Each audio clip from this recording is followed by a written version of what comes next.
ಬಾರಿಗೆ ಕೈಕೊಟ್ಟಿದೆ ಮತಯಂತ್ರ. ಎರಡನೇ ಬಾರಿ ಕೈಕೊಟ್ಟಿದೆ ಮತಯಂತ್ರ. ಮತದಾನ ಹೀಗಾಗಿ ಸ್ಥಗಿತ ಆಗಿದೆ. ಮತಗಟ್ಟೆ ಸಂಖ್ಯೆ 105ರಲ್ಲಿ ಇವಿಎಂನಲ್ಲಿ ತಾಂತ್ರಿಕ ದೋಷ ಕಂಡು ಬಂದಿದೆ.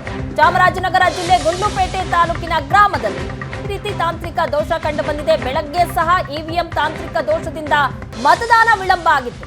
ಇವಿಎಂ ಬದಲಾಯಿಸಿ ಸಮಸ್ಯೆಯನ್ನ ಸರಿಪಡಿಸಲಾಗಿತ್ತು ಅಧಿಕಾರಿಗಳಿಂದ. ಈಗ ಮತ್ತೊಂದ್ಸಲ ಕೈಕೊಟ್ಟಿದೆ ಇವಿಎಂ. ಹೀಗಾಗಿ ಮತದಾನ ಸ್ಥಗಿತ ಆಗಿದೆ. ಬೆಳಗ್ಗೆ ಸಹ ಇವಿಎಂ ತಾಂತ್ರಿಕ ದೋಷದಿಂದ ಮತದಾನ ವಿಳಂಬ ಆಗಿತ್ತು. ತಕ್ಷಣ ಅಧಿಕಾರಿಗಳು ಇವಿಎಂ ಅನ್ನ ಬದಲಾವಣೆ ಮಾಡಿ ಸಮಸ್ಯೆಯನ್ನ ಸರಿಪಡಿಸಿದ್ರು.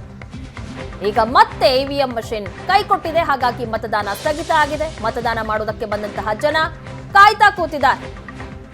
ಚಾಮರಾಜನಗರ ಜಿಲ್ಲೆ ಗುಂಡ್ಲುಪೇಟೆ ತಾಲೂಕಿನ ಗ್ರಾಮದಲ್ಲಿ ಇವಿಎಂ ಮಷಿನ್ ಕೈಕೊಟ್ಟಿದೆ. ಮತಗಟ್ಟೆ ಸಂಖ್ಯೆ 105ರಲ್ಲಿ ಇವಿಎಂನಲ್ಲಿ ತಾಂತ್ರಿಕ ದೋಷ ಕಂಡು ಬಂದಿದೆ. ಬೆಳಗ್ಗೆ ಸಹ ತಾಂತ್ರಿಕ ದೋಷ ಕಂಡು ಬಂದಿತ್ತು. ಆದರೆ ಅಧಿಕಾರಿಗಳು ಅದನ್ನ ಸರಿ ಮಾಡಿದ್ರು. ಈಗ ಮತ್ತೊಮ್ಮೆ ತಾಂತ್ರಿಕ ದೋಷ. ಮತ್ತೆ ಈಗ ಮತದಾರರು ಕಾದು ಕುಳಿತಿದ್ದಾರೆ. ಮತಗಟ್ಟೆ ಸಂಖ್ಯೆ 105ರಲ್ಲಿ ತಾಂತ್ರಿಕ ದೋಷ ಕಂಡು ಬಂದಿರೋದು. ಎರಡನೇ ಬಾರಿಗೆ ತಾಂತ್ರಿಕ ದೋಷ ಕಂಡು ಬಂದಿದೆ. ಹೀಗಾಗಿ ಮತ್ತೆ ಸರಿ ಮಾಡ್ತಾರೆ. ಹಾಗಾಗಿ ಅಲ್ಲಿ ಮತದಾರರು ಕಾಯ್ತಾ ಕೂತಿದ್ದಾರೆ. ಹೀಗೆ ಮತಗಟ್ಟೆಯಲ್ಲಿ ತಾಂತ್ರಿಕ ದೋಷ ಕಂಡು ಬಂದಂತಹ ಸಂದರ್ಭದಲ್ಲಿ ಕೆಲವು ಕಡೆ ಜನ ಮನೆಗೆ ವಾಪಸ್ ಹೋಗಿದ್ರು. ತೆರಕಣಾಂಬಿ ಹುಂಡಿಯಲ್ಲಿ ಎರಡನೇ ಬಾರಿಗೆ ಈಗ ಮತಯಂತ್ರ ಕೈಕೊಟ್ಟಿದೆ. ಹಾಗಾಗಿ ಮತದಾರರು ಅಲ್ಲಿ ಕಾಯ್ತಾ ಕೂತಿರುವಂತಹ ದೃಶ್ಯಗಳನ್ನ ನೋಡ್ತಾ ಇದೆ.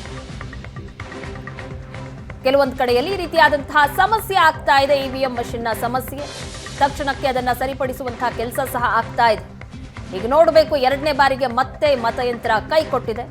ಅದನ್ನ ಸರಿಪಡಿಸುವಂತಹ ಕೆಲಸ ಆಗ್ತಾ ಇದೆ. ಇಲ್ಲಿ ಮತದಾರರು ಕಾಯ್ತಾ ಕೂತಿದ್ದಾರೆ. ಹೀಗಾಗಿ ಚಾಮರಾಜನಗರದ ತೆರಕಣಾಂಬಿ ಹುಂಡಿಯಲ್ಲಿ ನಡೆದಿರೋ ಘಟನೆ ಇದು.